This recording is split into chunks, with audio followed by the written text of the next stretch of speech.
When my kids were young, I used to earn extra money by working as a freelance blogger.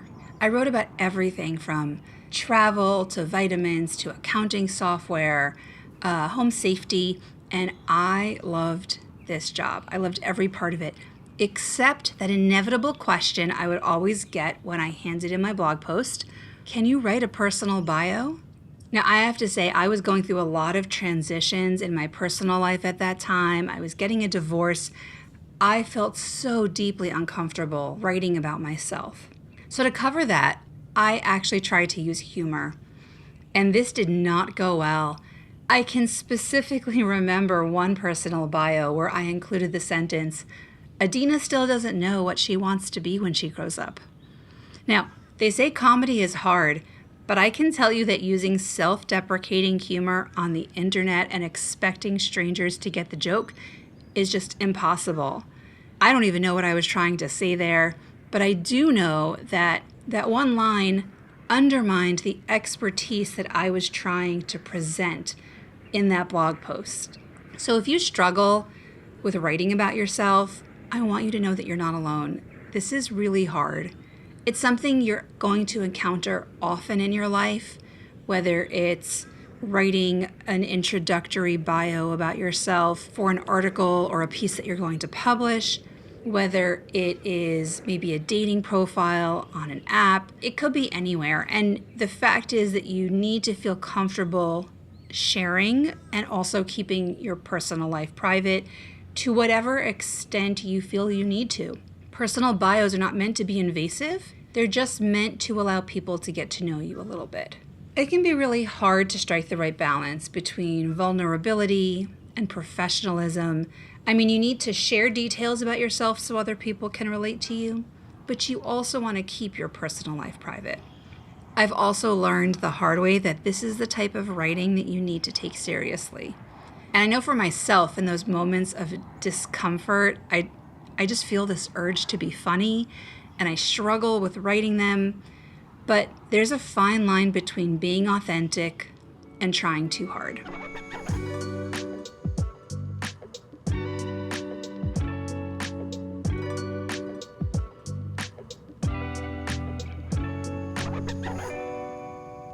So let's talk about how to actually write a personal bio. There are many different types of personal bios and many writing styles, and it's going to depend on context.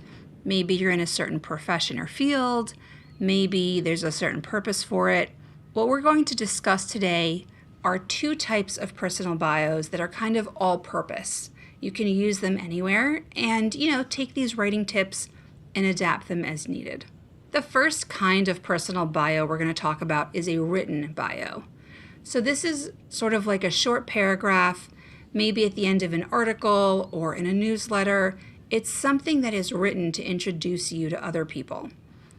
You may write these, or you may be writing these about other people at your company, for example, or your organization. And they pretty much follow the same format. The second type of personal bio we're going to discuss today is a spoken bio. So I like to think of this as how I introduce myself to strangers in different contexts. It's going to be different whether you're introducing yourself to somebody who just started working at your company versus being at a networking event or volunteering at a charity organization.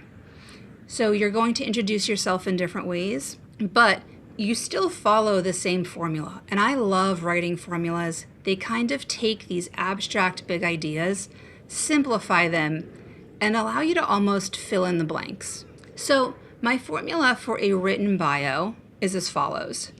You're going to start with your name, your job title, and years of experience in your field. If you don't have years of experience, that's okay. If job title isn't relevant because it's maybe more of a club or volunteer organization, that's okay too. I'm providing the general framework, and you're going to pick and choose the pieces that are relevant for you.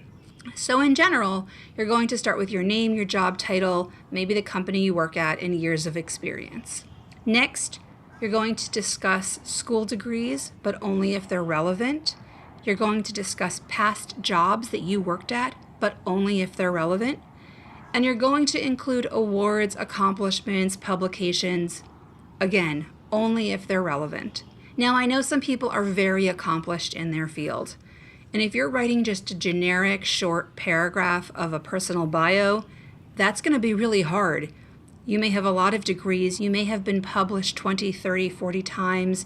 You may have won a lot of awards. You're going to want to limit them to the most relevant, and you can also limit these things to the most important or most recent. This should not be a laundry list of everything you've ever done, just maybe the last couple of years, or the last year, or the thing that people will remember you for. Once you have your professional introduction written, you're going to want to get into your personal life a little bit. So I like to think of this as partners, kids, pets, city, and state. Those are the 5 things that make up your personal life. Now, you can provide as much or as little detail as you want, and I've seen this described in every possible way, and it always works. So if you want to provide more details, such as the names of your kids and their ages, or how many pets you have and their names, if you want to name your partner, describe what they do or not, all of these details are up to you in terms of what you feel like sharing and what is appropriate for this context. So you could say they live with their family in Salt Lake City, or you could say they live with their husband, Bob, and their 3 children, dog and a cat in Manhattan. Really, what you're looking to do here is just offer a glimpse of you as a person outside of this work life. Last but not least, to kind of bring it home, you want to discuss one hobby or one interesting fact about yourself. That is it. This is not meant to be a giant list, just something that will let people get to know you a little bit, maybe surprise them, and also provide an opening for conversation. So for example, if you're into photography, or you are a championship chess player, or if you once jumped out of an airplane, it doesn't have to be something shocking and surprising. It could just be that you spend your weekends watching British crime dramas. Whatever is going to help give you a little bit of a life outside the office, that's what you're going to want to include here. So make it fun, make it interesting, make it something that you are willing to talk about a lot. So don't pick something that you actually don't like or don't really want people to know about. Now, for a personal spoken bio, this is going to be very different. This is something you're going to use to introduce yourself, unlike a written bio where the paper or the page is introducing you to other people when you may not be present. With a spoken personal bio, it's going to be shorter and it's going to be a little bit different. So you're going to start with your name, your job title, and then the way I like to think about it is, where are you and what do people need to know? So if you're meeting somebody new who just started working at your company, telling them what company you work for isn't relevant because they work there too. Instead, maybe you're going to want to share your name, your job title, and which team you're on, or what product line you work on, or which part of the company you serve. But if you're meeting somebody at a networking event, you're going to want to give your name, job title, and the name of the company that you work at. The second thing you're going to want to discuss is sort of what you do in a way that is relevant and brings value to the person you're speaking to. So, as a writer, for example, when I would introduce myself to, let's say, a new director or VP of marketing at my company, I would tell them that I'm the writer who worked on all of their marketing campaigns and that I looked forward to working with them in the future. But if I was talking to an engineer, I would then say, hey, I'm the writer. I'm the one who writes those emails you receive, and I write the words that go on the page of the website that you're building. So I'm going to try to explain how we have a connection. And then last but not least, I try to maybe end with this idea of like how we might work together in the future or how we might collaborate. Hey, I'm really looking forward to the big ideas that you have and how I can help you as a writer. Or to the developer, I might say something like, if you ever get stuck for error messages, I'd be happy to help write them for you. Now, it's really important to avoid listing things. Just avoid the list. Don't list everything you've done. Don't list every job, every award, or every degree. Don't get into lists of details that are irrelevant or not helpful to your audience. This is meant to be the highlights, an overview, a summary of who you are and what you've accomplished and why you're here, why you're a relevant person today. Getting into lists of things just distracts from that idea and makes you less memorable because there are too many things. As people, our brains want to latch on to one simple idea or one memorable note. And if we list 15 hobbies, we're just not going to be able to capture the attention of our audience. Now, if you notice, I didn't say avoid using humor because I do think that it's really valuable. If you can use it well, go for it. And if you're not sure, that means you probably can't. Or go ask a friend. Double check that your use of humor is appropriate and it's working. Now, I have one last piece of advice for you.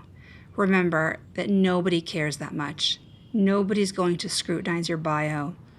Nobody's going to bring it up later.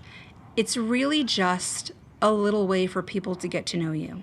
So it's okay if it's a little bit boring. It's okay if it's maybe not everything you really want to say in the most perfect way. You can refine your bio over time. The goal is to give people a little taste, a little sense of who you are as a person so that you are not a complete stranger to them. Good luck writing and using your personal bios.